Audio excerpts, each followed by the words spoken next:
Oh boy, here we go. For today's Godzilla review, we're talking about 1967's Son of Godzilla.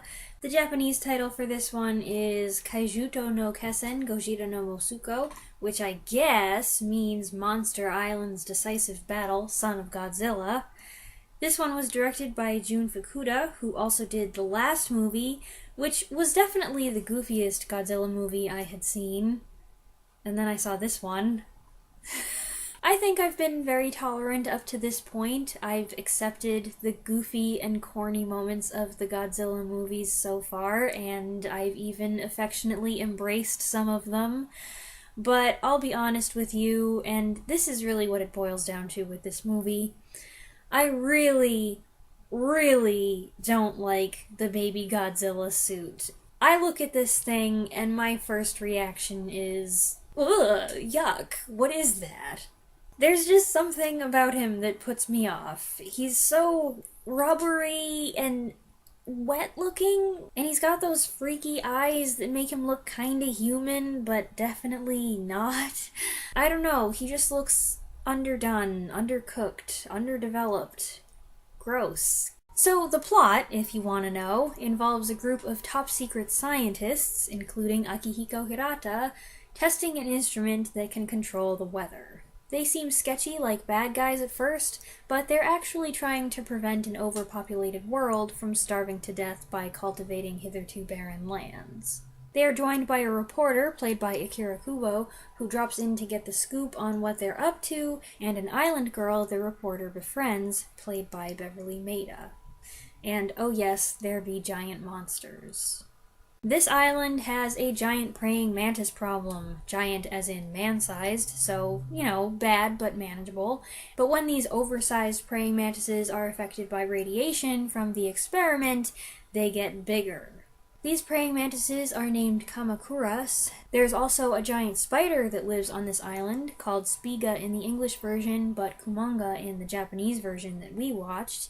I thought the spider had some of the best special effects in the movie.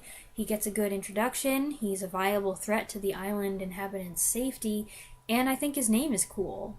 I think I like it because Kumanga sounds like Cucamongaphobia, which I would have told you is not a real word, it's just one of those random things my mom says, but then I looked it up and it turns out it's from a Sesame Street sketch. I learn something new every day! Anyway, also on this island is a giant monster egg, which the giant praying mantises break open after pecking at it mercilessly. The thing that hatches out of the egg is immediately ID'd by the human spectators as a baby Godzilla, though nothing about him suggests baby Godzilla to me, and no, I don't want to try to go into the biological explanation of how this miracle of life came about. By the way, the son of Godzilla is named Manila, but it feels weird calling him that because, as far as I know, they never used that name in this movie.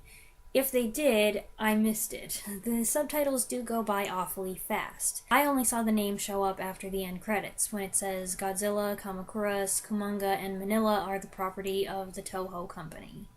As much as I'm knocking on poor Manila, there is something pathetic about him. He's so defenseless, and I do feel bad when he's whimpering and getting beat up by everybody, including his own dad. Yeah, Godzilla probably doesn't win any parenting awards here. He's pretty reluctant and careless and seems annoyed most of the time. Every time Manila needs to be rescued, Godzilla comes lumbering along like, ugh, fine, I'll save you. Again. But when Manila is being playful or when he gets scared and runs to Godzilla, it's kinda cute, it's endearing, so I don't think I mind the character so much as I mind the suit. The suit is what I find hideous. But I'm not a fan of this Godzilla suit either, with its short arms, thick lumpy legs, unfocused, soulless eyes. This image really makes me laugh. I read somewhere, probably Wikipedia, that this suit was designed to make him look more maternal. What? Is it because his hips are wide? Is that what it is? Now, I realize that with all the things I've said, You might be thinking I didn't like this movie, but I did. In a way, it has its place. There are a lot of things to make fun of. No, I didn't like it as much as some of the others, and I think if I were to rank everything I've seen so far, this one would be lower on the list. But it wasn't awful, which, truth be told, I was kind of expecting it to be. And in spite of my initial revulsion, I think Manila did grow on me. If you look at it as a story of Godzilla learning to love and care for his little bundle of joy, then there's a sweetness to it. And I did think that the final shot of Godzilla and Manila huddled close together was really touching. The next movie up is one that I know is a favorite of at least a couple of you, so I'm really looking forward to it.